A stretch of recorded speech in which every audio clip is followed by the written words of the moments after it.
We're going to try to hear from people who are not elected officials. And we're going to go to David, Briny, and Briny. Meelia is on deck.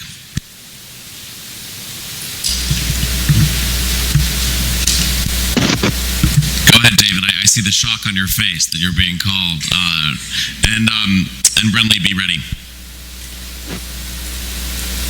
I think you're on mute, sir. Committee.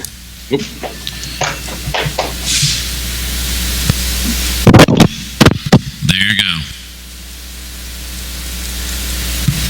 Nope, you're still on mute. We're going to come back to you. Briny, Meelia? And David, you can figure out the mute button and be ready to go in a moment. Briny, thanks for being here. I apologize for butchering your last name, potentially. No worries. That was perfect. Thank you so much for hearing my testimony today. It's great to be in front of you guys. My name is Briny Meelia. I am a second-year public health major at Northeastern University, and 7 months ago I was roofied off campus. I woke up the next morning with this deep, indescribable feeling of dread and confusion. Went to Mass General Hospital, terrified and alone, where I anticipated getting tested for date rape drugs. After a few hours of waiting, I was told by a female doctor that we cannot test you because you were not sexually assaulted or raped. The statement was then followed by, I'm just curious, if you weren't sexually assaulted, why would you even want to get tested?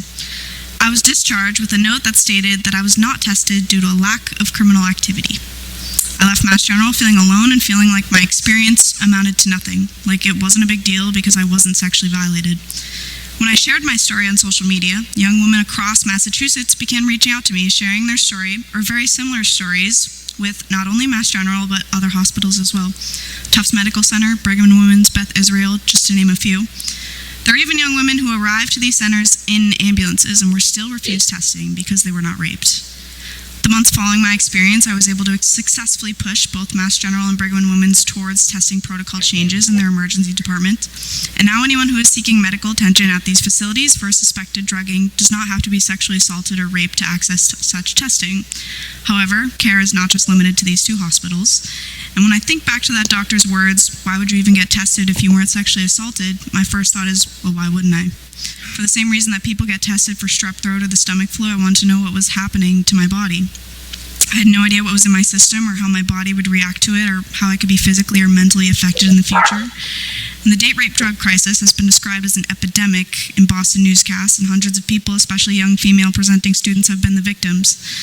While I'm very fortunate to have a university that offered me testing and resources after my experience at Mass General, I know that most people do not have that privilege and continue to be turned away from these hospitals.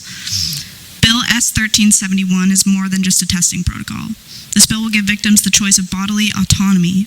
By taking away testing just because someone was not sexually violated, we are essentially saying that you're not a true victim unless you've been both physically and sexually violated.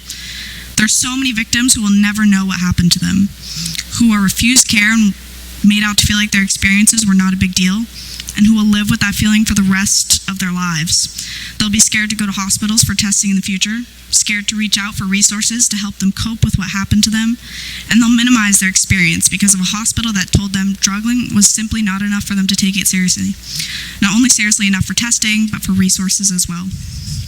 I truly believe this bill is the first of many steps to changing this experience, not only in providing care, but in preventing the problem in the future. While my experience is irreversible, Bill 1371 gives us the opportunity to prevent it from happening again. Thank you so much.